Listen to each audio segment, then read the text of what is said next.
guys, so this one we're going to talk about oxygen administration with a non-rebreather.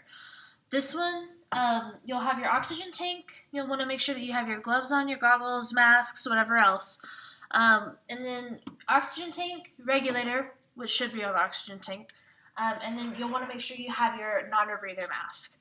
So this one, when you go to assemble the regulator to the oxygen tank, the regulator has, we'll try to see this, 2 prongs on this side and then 1 on this side.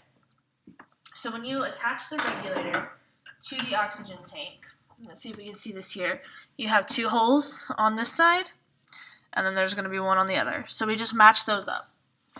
So put the 2 holes in, and then we're going to tighten this up. Once you've got it on there and you think that it's on there tight, you're going to open the valve.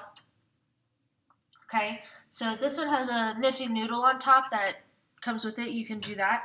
If it does not, you're going to have to use an oxygen key, and that is just, instead of the noodle, you'll put the key right there and twist that.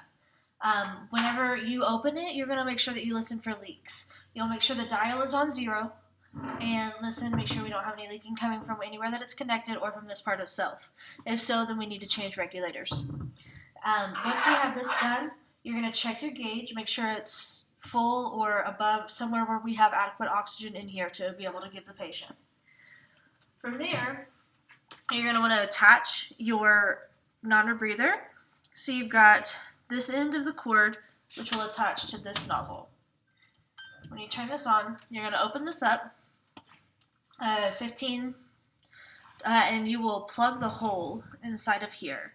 So inside this little nose piece right here, we'll plug that, let this fill with air, and then once that's done, you'll turn this to the appropriate setting, which is 10 liters a minute. After that, you're going to attach this to the patient. You'll make sure to clamp down on this nose piece. Don't break their nose. Don't pierce them with the metal. But make sure that it's got a snug fit, that we're not on the forehead or down on the chest or trying to see if we can't inflate their belly button. But make sure we've got the oxygen going on the non-rebreather mask at 10 liters per minute, and make sure that we're fitting it to the patient's face.